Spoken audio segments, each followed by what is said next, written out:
Assalamualaikum warahmatullahi wabarakatuh. Perkenalkan, nama saya Khairul Muhammad Zaki, mahasiswa Universitas Islam Negeri Raden Intan Lampung, Fakultas Tarbiyah dan Ilmu Keguruan, Prodi Pendidikan Agama Islam semester 5 kelas C. Baik, video ini saya buat guna memenuhi tugas mata kuliah metodologi penelitian yang diampu oleh Ibu Rica Aprilia MPD. Baik, di sini saya akan mempresentasikan mengenai proposal saya yang berjudul penerapan metode sorogan pada pembelajaran kitab kuning di Pondok Pesantren Nurul Yakin Pringsewu. Baik, hal yang melatar belakangi saya dalam mengambil judul ini yaitu adalah dalam pendidikan di Indonesia, yaitu terdapat pendidikan formal ataupun non formal, di mana pendidikan non formal lebih identik dengan pendidikan yang berbasis keagamaan. Salah satunya adalah pesantren yang merupakan lembaga pendidikan dan pengajaran agama, yang dalam keadaan aslinya pondok pesantren memiliki sistem pendidikan non klasikal yang dikenal sebagai metode sorogan ataupun metode bandongan. Berdasarkan latar belakang di atas, maka dari itu peneliti ataupun saya membahas mengenai penerapan pembelajaran metode sorogan dalam pembelajaran kitab kuning di Pondok Pesantren Nurul Yakin Pringsewu. Jadi lembaga pendidikan pesantren ini saya teliti karena saya rasa ada sesuatu yang perlu dikembangkan dengan seiring berkembangnya zaman. Jadi tidak semua pesantren itu mau membuka ataupun mengadakan proses kemodernan metode. Jadi di sini saya ingin mengaitkan atau menguak atau membahas mengenai penerapan metode yang dilaksanakan, metode pembelajaran kitab kuning yang dilaksanakan di Pondok Pesantren Nurul Yakin Pringsewu. Selanjutnya ini adalah fokus penelitian. Fokus penelitian ini bagaimana proses pelaksanaan pembelajaran kitab kuning yang dilaksanakan di Pondok Pesantren Nurul Yakin tersebut. Selanjutnya adalah rumusan masalah. Rumusan masalah ini bagaimana penerapan metode sorogan yang dilaksanakan di Pondok Pesantren Nurul Yakin Pringsewu. Selain adanya fokus dan rumusan masalah, ya ini adalah ada juga tujuan penelitian. Tujuan penelitian ini yakni untuk mendeskripsikan penerapan metode sorogan pada pembelajaran kitab kuning di Pondok Pesantren Nurul Yakin Pringsewu. Yang selanjutnya adalah manfaat penelitian, di mana manfaat penelitian ini terdapat 4 bagi saya, terutama bagi khalayak umum. Yang pertama adalah sebagai bahan masukan bagi Pondok Pesantren Nurul Yakin tentang pelaksanaan pembelajaran kitab kuning, sehingga dapat meningkatkan atau mengupgrade cara pembelajaran di kemudian hari. Ini yang saya ungkapkan tadi pada hal latar belakang. Yang kedua, sebagai bahan informasi dan pengetahuan untuk menambah wawasan dan analisis penulis dalam hal-hal yang berhubungan dengan pelaksanaan pembelajaran yang ada di Pondok Pesantren. Yang selanjutnya, yang ketiga, yakni agar dapat menjadi salah satu karya ilmiah yang menjadi khasanah di Perpus UIN Raden Intan Lampung.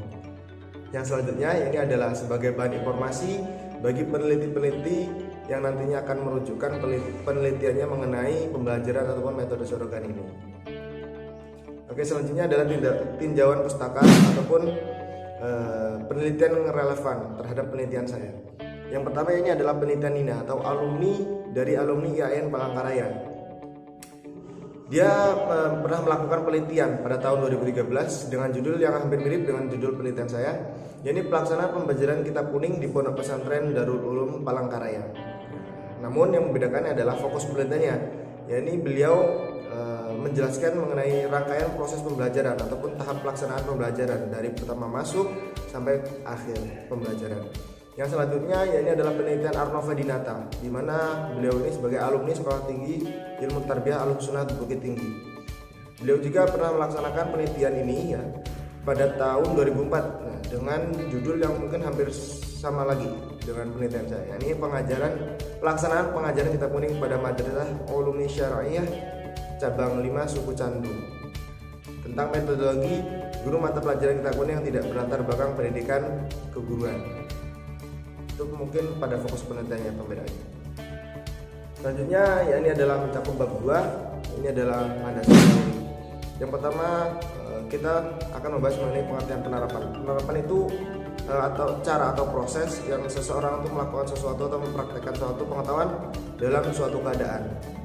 Itu sebagai diistilahkan penerapan ataupun implementasi seperti itu. Yang selanjutnya adalah pengertian pembelajaran. Pembelajaran adalah membelajarkan siswa menggunakan asas pendidikan maupun teori belajar merupakan penentu utama keberhasilan pendidikan. Pembelajaran merupakan proses komunikasi dua arah. Mengajar dilakukan oleh pihak guru sebagai pendidik, sedangkan belajar dilakukan oleh peserta didik ataupun murid. Itu tadi yang pengertian sebagai pembelajaran. Selanjutnya komponen-komponen pembelajaran. Komponen pembelajaran itu terdiri dari tujuan, siswa, guru, materi, media, metode, dan evaluasi. Ini menjadi komponen-komponen yang harus ada dalam proses pembelajaran. Jika salah satu pun tidak ada, maka tidak akan disebut sebagai proses pembelajaran. Yang selanjutnya, pengertian kitab kuning. Kitab kuning ini adalah sebutan atau istilah-istilah sebagai kitab-kitab keagamaan yang merupakan karangan ulama yang memaparkan sebuah ulasan dengan bahasa Arab tanpa baris atau tanda harokat, atau yang dikenal dengan istilah kitab gundul. Biasanya teman-teman temukan ya kitab-kitab gundul ataupun kitab-kitab yang berwarna kuning, itu identiknya biasanya kita sebut dengan kitab-kitab gundul ataupun kitab kuning. Yang dari segi fisiknya identik dengan kertas yang berwarna kuning. Nah, jadi tadi saya sudah sebutkan ya, berwarna kuning, walaupun pada saat ini mengalami perubahan, sebagian sudah memakai kertas putih ya, karena mungkin zaman yang sudah maju ataupun dengan seiringnya berkembangnya zaman ya, ataupun dengan memang kita mengurangi pemotongan kayu dan lain sebagainya, maka berubah warna kertasnya. Oke, yang selanjutnya adalah pengertian pondok pesantren. Pondok pesantren ini berasal dari funduk ya, atau berasal dari kata funduk yang berarti hotel atau asrama rumah dan tempat tinggal sederhana. Sedangkan di dalam kamus bahasa Indonesia, pondok yaitu madrasah dan asrama, tempat mengaji, belajar agama Islam. Sedangkan kata pesantren atau santri diduga berasal dari bahasa Tamil yang berarti guru mengaji.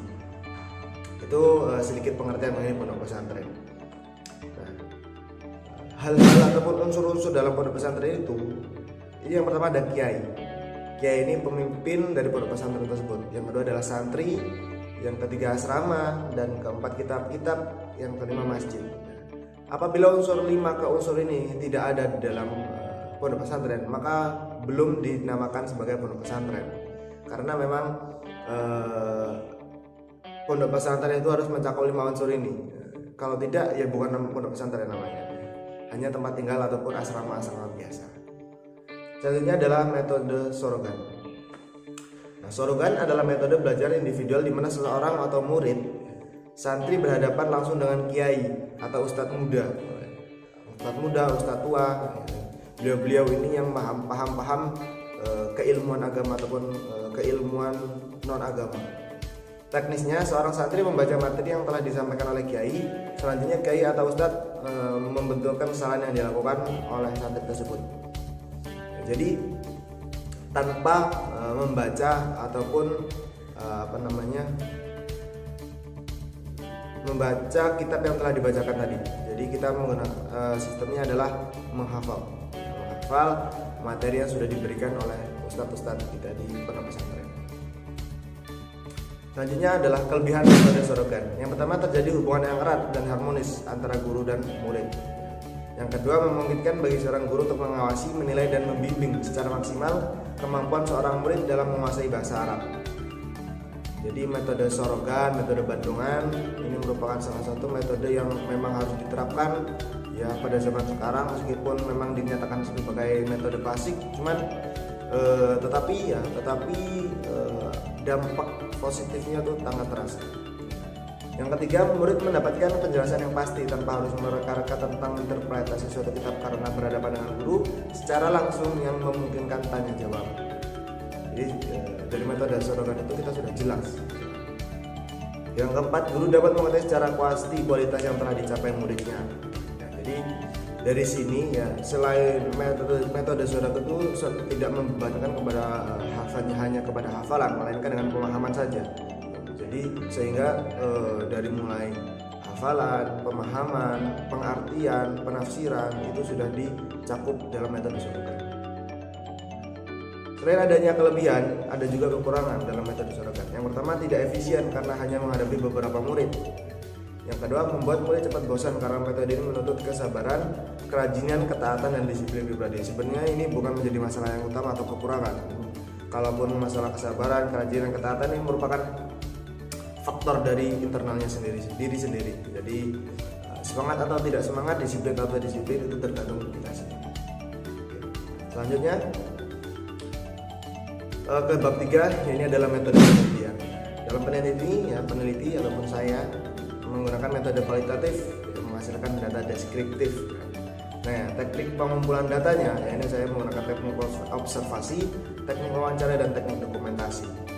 Adapun instrumen penelitiannya, ini adalah pedoman pengamatan ataupun observasi, pedoman wawancara, alat bantu seperti tape recorder, HP, kertas, pena, dan sebagainya. Dan seterusnya adalah profil Pondok Pesantren Nurul Yakin Pring Sewu, data jumlah santri yang tinggal, data jumlah guru yang mengajar, dan lain sebagainya. Ini merupakan instrumen-instrumen penelitian ataupun instrumen-instrumen yang menghasilkan data untuk penelitian saya. Selanjutnya adalah tempat penelitian. Tempat penelitian ini saya laksanakan di Pondok Pesantren Nurul Yakin yang beralamat di Jalan Netan Sarbini, atau yang sekarang mungkin menjadi berubah Jalan Trijaya, ya, Desa Pujodadi, Kecamatan Partasuka, Kabupaten Pring Sewu. Dan waktu penelitiannya, alokasi waktu penelitian tentang penerapan metode surrogat pada pembelajaran umum di Pondok Pesantren Nurul Yakin ini saya rencanakan selama 6 bulan. Ya, dengan perincian waktu bulan 1 sampai ke 2 penulisan proposal, bulan 3 dan 4 penelitian sekaligus analisis data, dan bulan ke-5-6 penulisan skripsi, dan dilanjutkan dengan penyerahan penelitian skripsi kepada dosen pembimbing. Selanjutnya adalah teknis analisis data, ya. Yang pertama adalah data collection, yang kedua ada data reduction, dan 3 ada data display, dan 4 conclusion, drawing, and verify. Baik, selanjutnya adalah deskripsi umum objek. Deskripsi umum objek ini mencakup deskripsi mengenai objek yang akan kita teliti. Nah, jadi di sini saya akan menjelaskan sedikit mengenai Pondok Pesantren Nurul Yakin.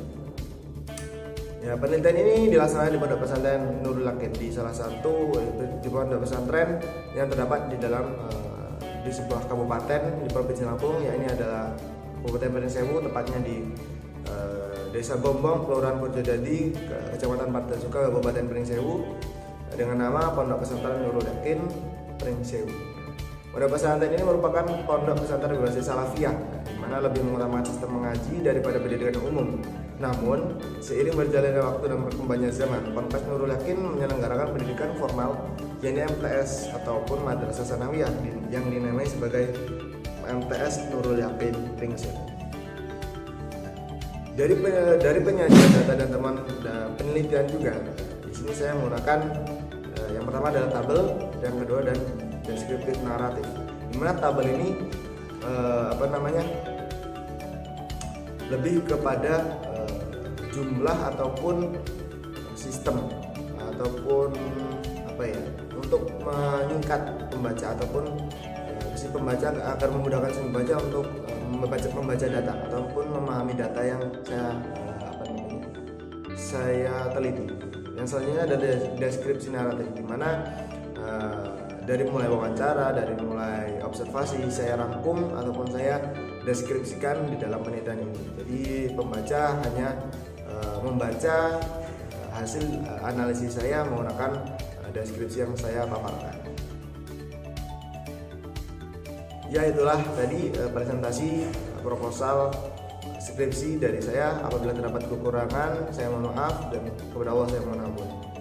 Awalan wal akhirat, wassalamualaikum warahmatullahi wabarakatuh.